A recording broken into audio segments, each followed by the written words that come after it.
Nick Cannon receives more than a lot of backlash for his latest podcast interview with former member of the late 80s, early 90s rap group Public Enemy, Professor Griff.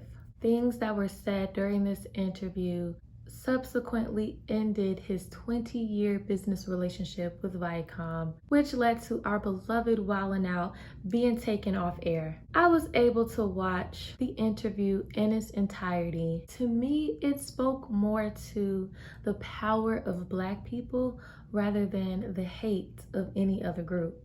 I found this interview to be very informative. Whether or not you agree with everything that was said, you can always take the information that's given to you, do your own research, and form your own opinions. But regardless of whether or not you agree with everything that was said, this was a conversation that needed to be had. Let's talk about what was said during this interview. The entire reason why this interview is making noise and got Nick Cannon fired is because comments that were made were deemed to be anti-Semitic. If you're like me, you don't know what the hell anti-Semitic means. From what I gathered, Semitic is relating to peoples who speak Semitic languages, especially Hebrew and Arabic. So Hebrew being the language of the Jewish people, basically anti-Semitic is like anti-Jewish. That's just for plain, simple people like me who don't really get it, but I'm trying to get it. Luckily, I was even able to watch the video in its entirety because YouTube took it down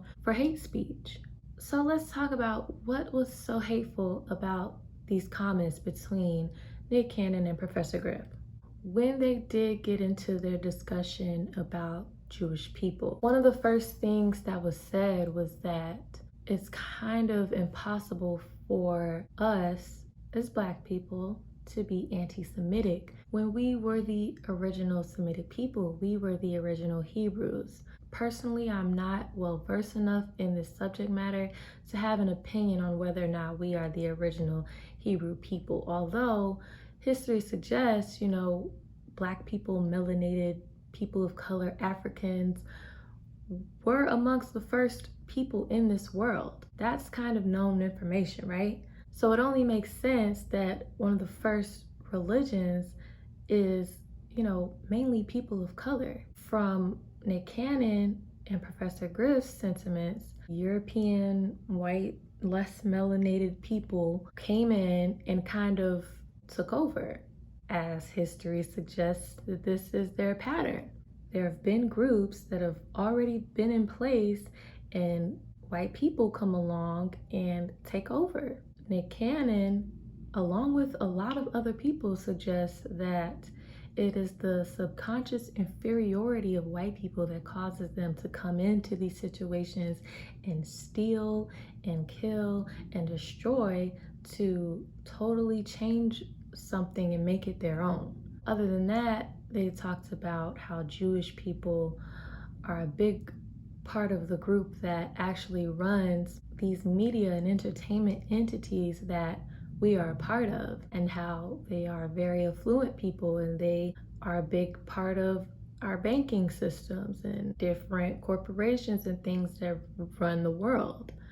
They didn't come up with these ideals. They are not the first people to have said these things. And like I said, on this subject matter, you can do your own research and form your own opinions, but that was the conversation that was had. I would love to hear, especially from Black Jewish people, about how they feel about the comments that were made. Personally, I don't see how it could come off as hateful, how it can come off as hate speech. To me, it sounded like Black men speaking their truth. Professor Griff was removed from Public Enemy for the same rhetoric, so it had to be known that this conversation was going to shake the table. It's interesting that it took a few weeks after the podcast even came out for it to go viral and for these actions to be taken after the fact, him being removed from Viacom. That is huge. I really would like to know what is so threatening about Black men speaking their truth. What I got from it was them speaking on the power of Black people and how this power is trying to be stripped from us. The proof is in the pudding. It's not just in entertainment. It's not just in one area. It's in all of society. Anti-Blackness is global.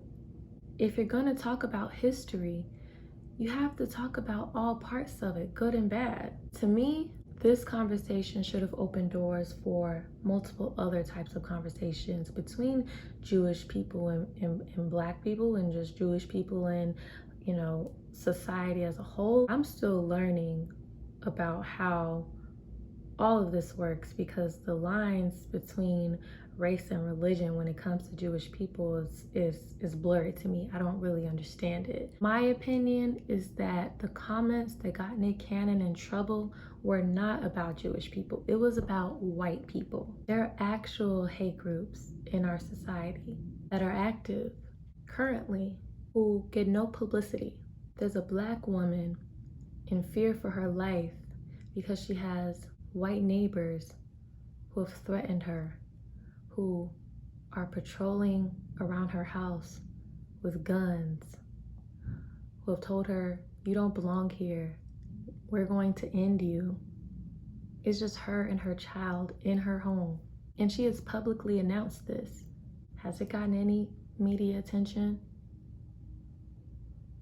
It's very telling that one of the biggest headlines is a well-off Black man speaking in his truth, and it just so happens that his truth involves another group of people trying to tear his people down. It's happened. It's not a new practice. It's not a new thing. This has been happening since the beginning of time. Why can't we talk about it? I'm open to hearing from all walks of life on this, because I can admit that I am ignorant and I would like to be informed, and I just want truth to be spread. I want people to learn from these conversations instead of one man being teared down for nothing. How can we grow from this? And that's all I have, people. I'm open to hear your thoughts in the comments. Do you feel like Nick Cannon's comments were hateful? Do you feel like they were anti-Semitic? Do you understand what anti-Semitic really means? Leave your take down below, share this video, and thanks for tuning in.